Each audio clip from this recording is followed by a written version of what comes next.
نورانیت معلوم ہوتی ہے. وہ کسی اور ادارے میں حاضری کے موقع پر مجھے یاد ہے دارالعلوم دیوبند کے سوا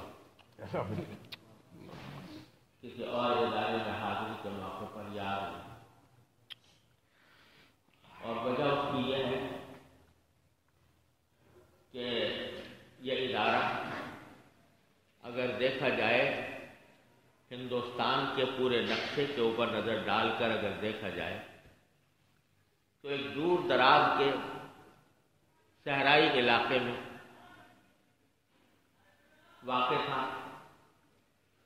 اور جو ہندوستان کے مشہور شہر ہیں ان سے دور ایک صحرائی علاقے میں.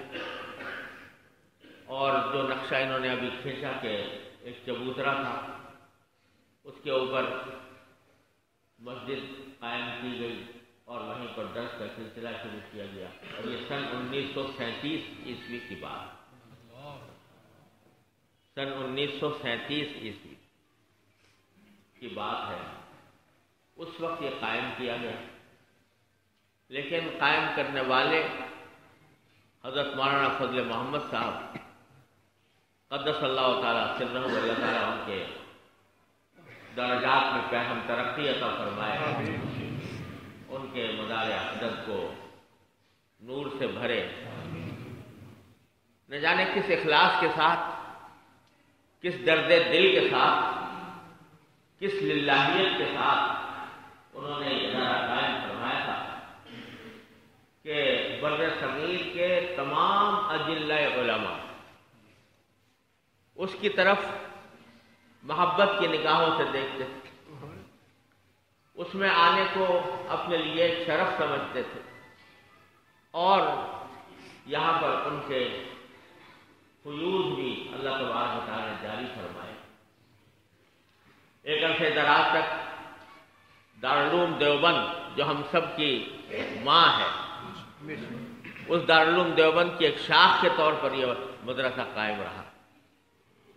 اور پھر دارالعلوم دیوبند کے اجلہ علماء اس سے وابستہ رہے. اور ابھی میں جو میرے والد ماجد قدس اللہ تعالیٰ سرہ حضرت مولانا مفتی محمد شفیع صاحب قدس اللہ تعالیٰ سرہ کا ختم دیکھ رہے تھے، تو اس خط سے پتہ چلا کہ یہاں وہ تشریف لائے تھے. اس وقت تشریف لائے تھے جب میری پیدائش کے صرف 22 دن کے بعد. میری پیدائش سن 5 شوال سن 1362 ہجری کی ہے، اور وہ اکتوبر سن 1943 میری پیدائش. اور حضرت یہاں پر تشریف لائے 5 شوال کو میری پیدائش ہے، اور 27 شوال کو وہ یہاں تشریف لائے.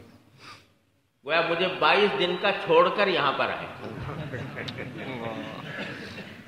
تو اللہ تبارک و تعالیٰ نے اس ادارے کے ساتھ، اس کے بانی کے ساتھ، ان کے صاحبزادوں کے ساتھ ایسا تعلق عطا فرمایا ہے کہ میں اس کو الفاظ میں بیان کر نہیں سکتا. اور نہ جانے کتنی مدت سے میری خواہش تھی کہ اس بابرکت ادارے میں حاضری ہو. حضرت مولانا فضل محمد صاحب رحمۃ اللہ علیہ، اللہ تعالیٰ ان کے درجات بلند فرمائیں، اس مدرسے کے بانی، ان کے ساتھ میری خط و کتابت بھی رہی. حضرت نے خود ایک مرتبہ دعوت بھی دی اور مجھے لالچ بھی دیا. لالچ یہ دیا کہ تم یہاں آؤ گے تو ایک تو یہ کہ تمہارے آبا و اجداد کی جگہ ہے. میرے چچا حضرت مولانا ظہور احمد صاحب یہاں مدتوں درس حدیث دیتے رہے، والد صاحب یہاں تشریف لائے ہیں، خطوط حضرت والد صاحب کی محبت کے خطوط بے شمار ہیں. لیکن ساتھ ہی مجھے لالچ یہ دیا کہ ہمارے ہاں کتب خانہ بڑا زبردست ہے.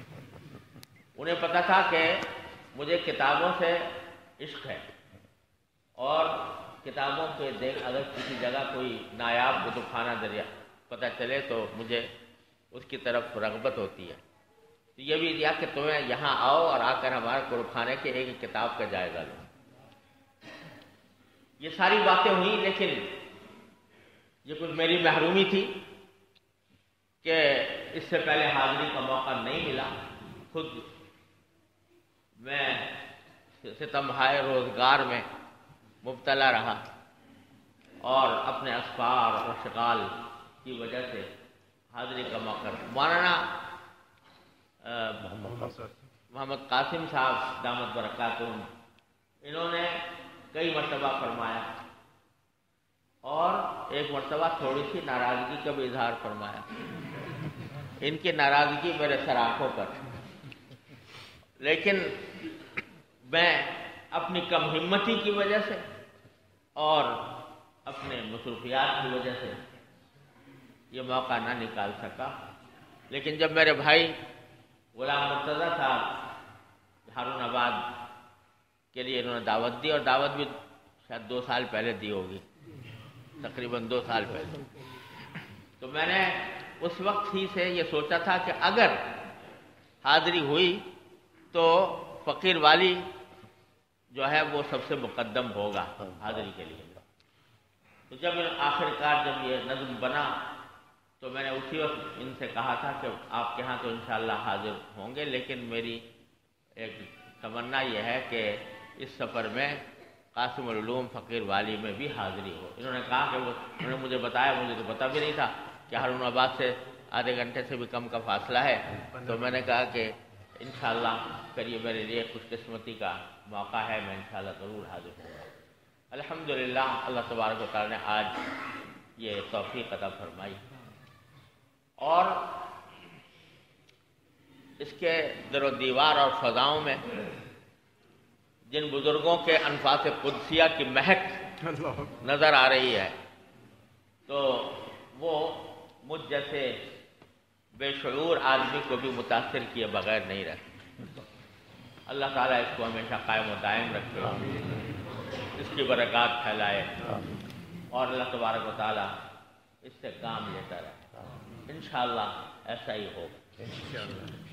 اس موقع پر میں سچی بات ہے کہ سمجھ میں نہیں آ رہا کہ کیا کہوں. ایک ایسی جگہ ہے، بزرگوں کی جگہ ہے، جہاں بزرگوں نے وعظ کیے ہیں، جہاں بزرگوں نے درس دیے ہیں، جہاں بزرگوں نے نصیحتیں فرمائی ہیں، وہاں مجھ جیسا انسان کیا نصیحت کرے. لیکن جب کبھی ایسے مواقع آتے ہیں، علماء کرام سامنے ہوتے ہیں یا کوئی بڑوں کی جگہ ہوتی ہے، تو میں کبھی کبھی یہ تصور کر لیتا ہوں کہ میں ان سے نصیحت کرنے کا اہل تو نہیں ہوں، لیکن ہمارے مدارس کے ماحول میں ایک طریقہ ہے جسے ہم طالب علم تکرار کہتے ہیں.